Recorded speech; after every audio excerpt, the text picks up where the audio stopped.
নমস্কার বন্ধুরা, অঙ্কিতা রান্নাঘরে সবাইকে স্বাগত জানাচ্ছি। আজকে বানাবো এমন একটা রেসিপি যেটা বাচ্চা থেকে বড় সবারই কিন্তু খুবই ভালো লাগবে। যারা ডায়েট করছেন তাদের জন্য কিন্তু একদম পারফেক্ট। প্রথমেই নিয়ে নিচ্ছি হাফ বাটি পরিমাণে মুগ ডাল। মুগ ডালটা দিয়ে কিন্তু অনবরত নাড়তে থাকতে হবে। 5 থেকে 6 মিনিটের জন্য খুব ভালো করে কিন্তু ডালটাকে ভেজে নেব।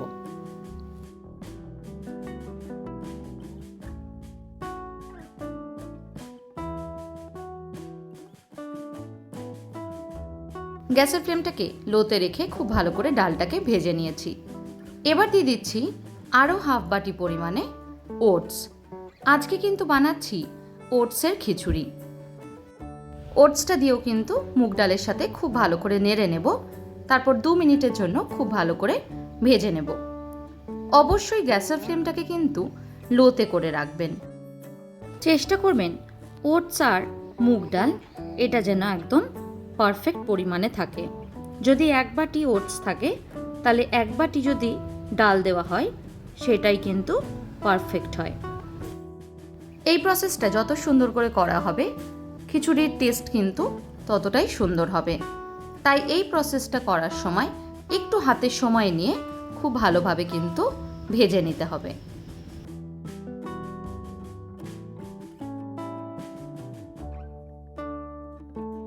খুব সুন্দর করে কিন্তু ভাজা হয়ে গেছে। এবার এটাকে তুলে অন্য একটা পাত্রে নিয়ে নেব। অন্যদিকে একটা কড়াইতে বেশ কিছুটা ঘি নিয়ে নিয়েছি। আপনারা কিন্তু সাদা তেলও ব্যবহার করতে পারেন, কিন্তু ঘি দিয়ে করলে এই রান্নার টেস্টটা কিন্তু অনেকটাই বেড়ে যায়। ফোড়নের জন্য দেব শুধু 2টো শুকনো লঙ্কা আর 2টো তেজপাতা। শুকনো লঙ্কা আর তেজপাতাটা দিয়ে কিন্তু খুব ভালো করে ভেজে নেব। আর কিন্তু কিছু এই ফোড়নে যাবে না। এবার দিয়ে দিচ্ছি একদম ছোট করে কেটে নেওয়া আলু। আপনারা যদি চান তাহলে কিন্তু গাজর বা বিনস সেগুলোও অ্যাড করতে পারেন।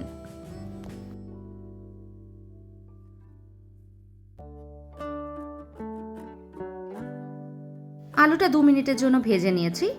এবার দিয়ে দিচ্ছি একটা পেঁয়াজ একদম মিহি করে কুচিয়ে নেওয়া। পেঁয়াজটাকে দিয়েও কিন্তু খুব ভালো করে এবার নেড়ে ভেজে নেব।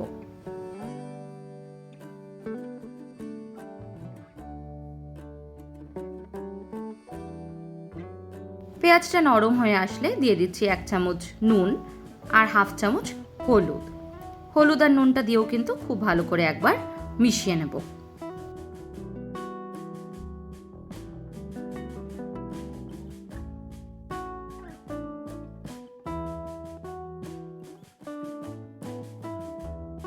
হলুদের কাঁচা গন্ধটা যাওয়া অবধি কিন্তু খুব ভালো করে মশলাটা কষাতে থাকবো। হলুদের গন্ধটা চলে গেছে। এবার দিয়ে দিচ্ছি মুগ ডাল আর ওটসটা যেটা ভেজে রেখেছিলাম সেটা। ওটস আর মুগ ডালটা দিয়ে কিন্তু খুব ভালো করে একবার নেড়ে নেব। নিয়ে 5 থেকে 6 মিনিটের জন্য গ্যাসের ফ্লেমটাকে একদম লোতে করেই ভেজে নেব।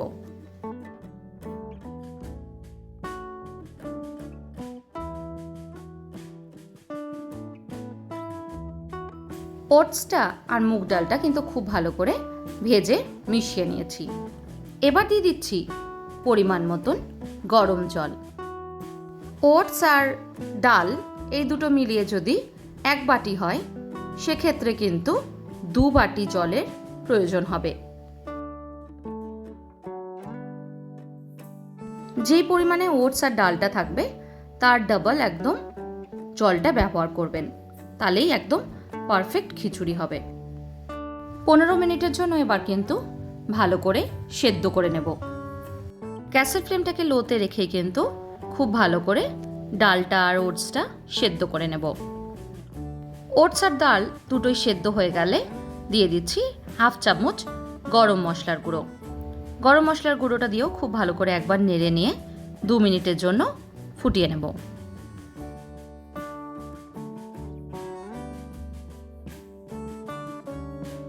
যে কোনো নিরামিষ দিনে কিন্তু আপনারা এইভাবে ওটসের খিচুড়ি বানিয়ে খেতেই পারেন।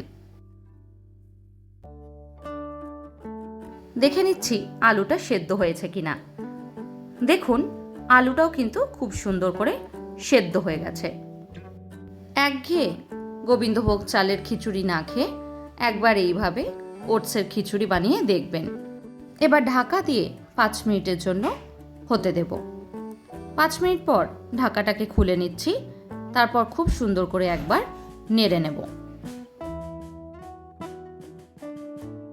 আরও 5 মিনিটের জন্য কিন্তু খুব ভালো করে নেড়ে নেব, যতক্ষণ না জলটা একটু শুকিয়ে আসছে। জলটা একদম সুন্দর করে শুকিয়ে গেছে। এবার দিয়ে দিচ্ছি 1 চামচ পরিমাণে ঘি।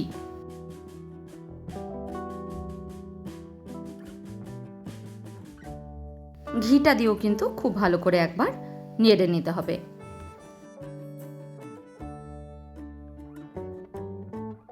আরও 2 মিনিটের জন্য কিন্তু খুব ভালো করে ফুটিয়ে নেব। যে কোনো নিরামিষ দিনে কিন্তু আপনারা এইভাবে ওটসের খিচুড়ি বানিয়ে সার্ভ করতে পারেন। বাচ্চাদের জন্য কিন্তু আপনারা দুপুরেও এই রেসিপিটা বানিয়ে দিতে পারেন। আবার টিফিনের জন্য কিন্তু এইভাবে ওটসটা বানিয়ে দিলে বেশ অনেকক্ষণ পেটে থাকবে। আজকের মতন এইটুকুই, আবার দেখা হবে নতুন কোনো রেসিপি নিয়ে। এই চ্যানেলটা এখনও সাবস্ক্রাইব করে না থাকলে চ্যানেলটা সাবস্ক্রাইব করে দেওয়ার অনুরোধ রইল। আজকের মতন এইটুকুই, ভালো থাকবেন, ধন্যবাদ।